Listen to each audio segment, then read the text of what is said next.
you said. So for those who are watching, this is in lockdown with Brad and Sunita. They are a Hi married guys. couple. I was going to show a picture of them on their wedding day, but technology is sabotaging me, so I won't do that. But just for some background, Sunita is a registered dietitian working at Pretoria West Hospital. Brad is a doctor working in a surgical department at Far East. Sunita, you said work is busy at the moment. What are they making you guys get up to? So, you know that Steve Biko and Swane District are basically getting COVID ready or are COVID ready by now. Okay. So we've been taking some of their patients. Okay. So yeah, so that keeps work a bit busy. But like I don't mind because it keeps things a bit interesting because we do have like a few sick patients that Mm, we wouldn't normally have because our hospital isn't all that big. mm. But so the allies are also helping screen for COVID. So last night I worked a 12-hour shift for the first time in my life. Wow. I've never worked this long. Wow. Yeah. What does screening entail? So literally everyone that enters the hospital needs to be screened for any flu-like or COVID symptoms, even paramedics. Wow. So yeah, so you're not gonna enter the hospital if you tick yes to any of those, just so Wow. that Okay. we can limit exposure into the hospital. Yeah. So Yeah. you are like proper frontline. Yeah, luckily we haven't had anyone test positive in our facility, but yeah, that's basically. I feel like like your guys' job is more important because you work with the real sick people. Not even, But not yeah. even. Brad, how do you feel about Sunita being on the front line? I'm not gonna lie, it's actually quite daunting, knowing that she is there, but also I find comfort that she's outside in the open air and where a safe distance can be maintained rather than being stuck in her little office where she has one-on-one time with patients and where the windows aren't really working, and it's very difficult to maintain a proper social distance in the office. So it's kind of like a give and take. Though now that she is at the front line, she is seeing a lot. She's exposed to more people and different kinds of people, rather than had she just been doing only her dietetics work, she would only be exposed to those patients that she needs to see. So yeah, it's a bit of a give and take. There's some pros and cons, like I said. Yeah. And for you, you're working at Far East. It's also a state hospital in Gauteng, but you're working in surgery.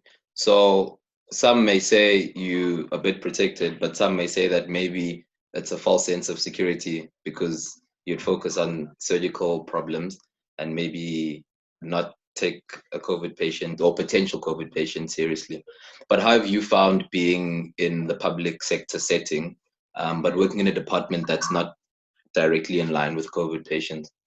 Yeah, so that's actually the scary thing is exactly what you touched on. It's when I see a patient, the patient that I see, my diagnosis for that patient is generally surgical, and the surgical diagnosis in my mind is at the forefront. Something like COVID or anything like any other medical illness, yeah, it's not something that I would initially think of.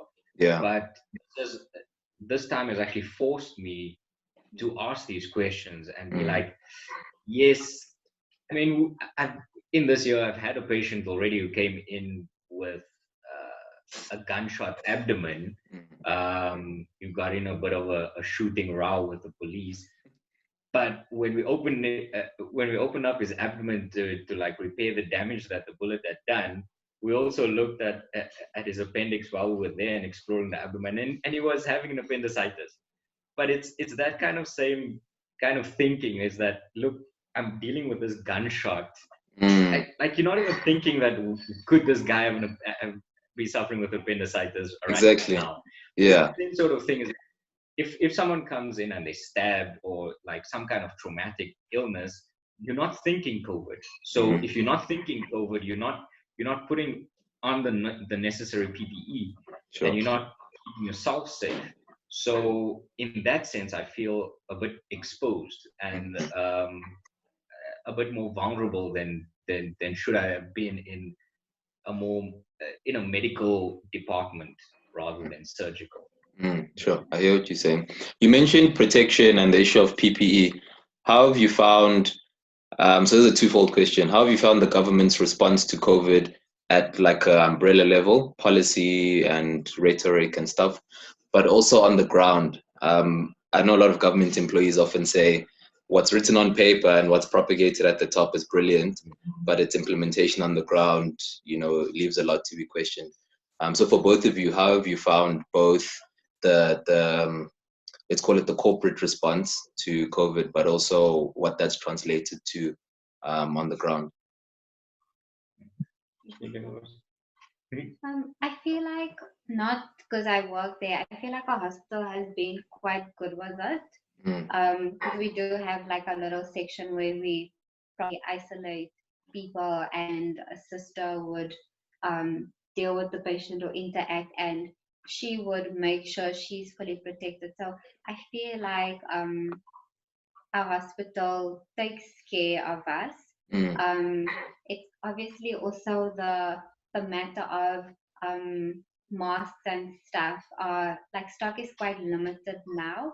So and people try to like take one or two extra home, because I mean they are crazy expensive, in retail as well. Yeah. But generally, I honestly feel like our hospital makes sure that like we are protected. Sure. And luckily, we haven't had a positive case yet. So yeah. Sure. That's really positive. Yeah. For me, I think the question of PPE in our society and in our economic standing as South Africa is a bit of a difficult question to answer, because like we don't have enough money to just waste PPE. So like we can't be going to the hospital, putting on all of our gear every single day and disposing of it at the end of the day.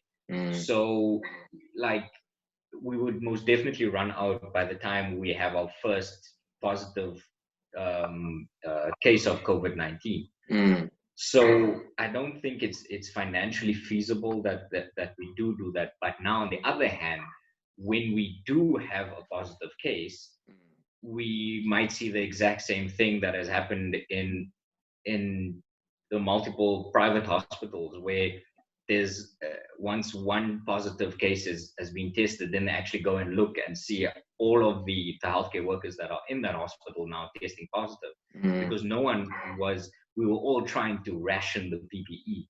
Yeah. So I think it's a very difficult balance to be like, should we be wearing PPE all the time, and who should be wearing it all the time? And when you are exposed to a certain area, should you be having PPE? So me personally, I try and if I'm going to be exposing in casualty or instead of the wards.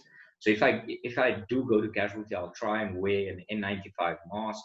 I would be extra strict with myself with my hand washing and my social distancing within casualty. But that's about it. But I do know that the hospital does have PPE. But I also know that the hospital is prioritizing PPE for our suspected cases, which they've isolated in a smaller building just on the one side of the hospital, on the hospital grounds. Yeah. So the nurses, doctors, and cleaners and food service individuals who are working in that little like building have access to PPE 24/7. Okay. But yeah, so far none of those suspected cases have come back positive.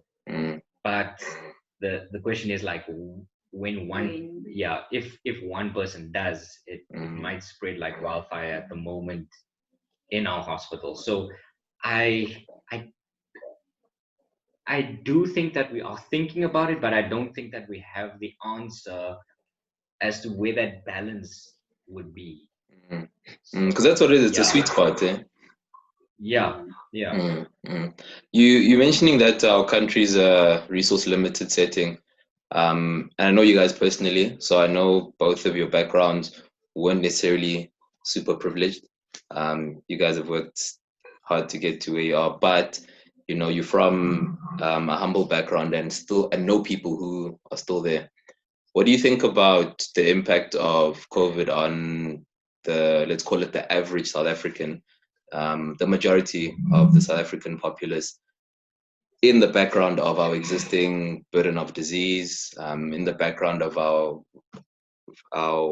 challenged economy, resource challenged economy, and just some of what's happening now in terms of restrictions and the effect that has on people's movement, and therefore people's economic activity. Just what are your thoughts? I mean, not necessarily serious, like strung together answers or serious solutions, but just what are your thoughts as South Africans who understand what it's like to not necessarily have everything at your disposal? I think it's very, not I think, it's very difficult, you know. Especially just before lockdown, when everyone was buying crazy, and you know, you think of the people who just can't do that, you know, and like that breaks your heart, because when they did gather a little bit of money, there's nothing, you know, like you just can't find essentials because everyone has gone crazy to buy. So you kind of think of where they at right now, also considering that they possibly did not go to work for like 31 something days, you know, that they get paid. You know, what about the debit orders and those kinds of things, you know? And, you know, we know there are people who literally live from paycheck to paycheck. So, and not a lot of people have like a separate savings for in a time of crisis, you know. So I can't imagine, first of all, the stress that must be on them, and the fact that what if someone is sitting not having had a Sunday lunch, even, you know, proper Sunday lunch. So I think it's difficult. Yeah. Sure. I hear that. I think it's difficult in every aspect, actually. I think that there's difficulties in the low socioeconomic settings, but all the way through middle class as well as our upper class. But I feel government might be prioritizing our upper class citizens or higher SES citizens a bit more than our lower SES citizens, because they hold the power and they hold the capabilities of keeping most of South Africa employed. Or that's what they portray, that's why they kind of prioritizing them over our smaller businesses. But I think that when it comes to the people that we serve, I don't think COVID-19 is at all on their priority list. I think they have greater things to worry about. They don't have food security, whereas like our middle class are thinking about financial security, whether or not they have savings to last them for the next 2 to 3 months at least, or 4 months, and the debit orders. We have those kind of problems, but which in themselves are real and put us all at risk of mental disorders and mental anguish in that way, that we can still, that put us all at risk of depression, and put our relationships at risk as well. But I mean, in our communities of low SES, where people can't afford food, people can't afford to be healthy, people can't afford, they don't have access to proper water and sanitation, I think it's very difficult for them, and I find it a bit disheartening that us in our middle class society or even upper class society are looking down on these people and think and ridiculing them and hating on what they're doing because they cannot abide or they can't stay at home.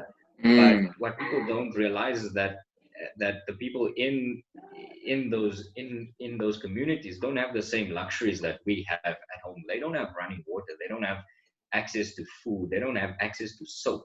They have a lot bigger problems to worry about than a disease that has a greater mortality than the flu and has a serious mortality at it or with it, but there are things that do pose a greater mortality to the immediate society that they're currently living in. Yeah, things like malnutrition, things like HIV and TB that goes without treatment. Because it's I don't mean to downplay the COVID-19 infection in any way, because it is most definitely a serious pandemic. But I think that to most South Africans, they just feel like it's not something that they need to be worried about right now. They like to be worried about it, and I think that a lot of them would like to play their part, but they just don't see how it is possible for them to do so. Yeah, I think that makes a lot of sense. It's like we've had problems for a very long time, and this is also a problem, a new one. But like you say, for the average South African, it can't change much because the immediate problems are already quite big and quite serious. Yeah. So I hear you on that. These are tough topics, and I think it's difficult to be hopeful. But like I say, I know you guys, I know your hearts. So in light of that, what would your hope for this period be? And if that translates into a hope for the environment around you, what would that be?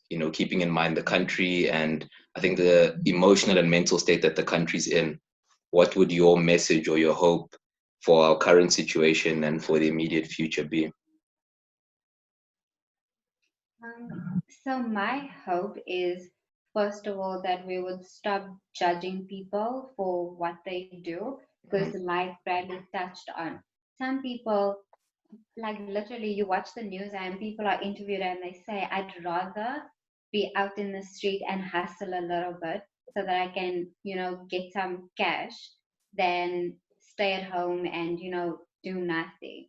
So I hope that we can be empathetic and stop judging people. When we do go to the shops, every now and again, you tend to look in the other person's trolley. Is this really essential or not? So,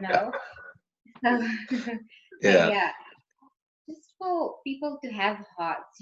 This is a difficult time, and just for us to be understanding of what the other person is going through and to be supportive, to stand together.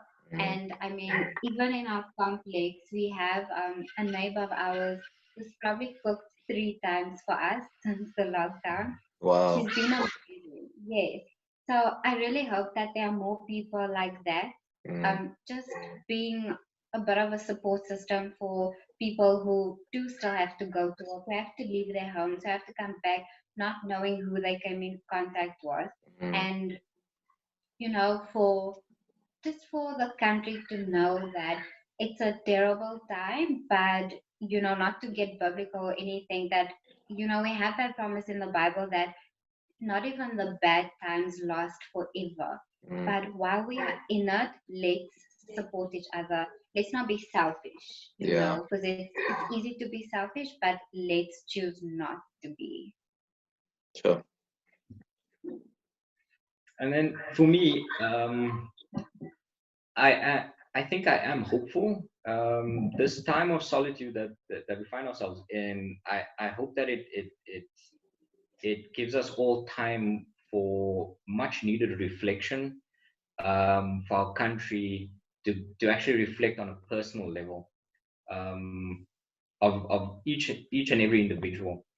I think also the other added benefit of lockdown is the banning of alcohol.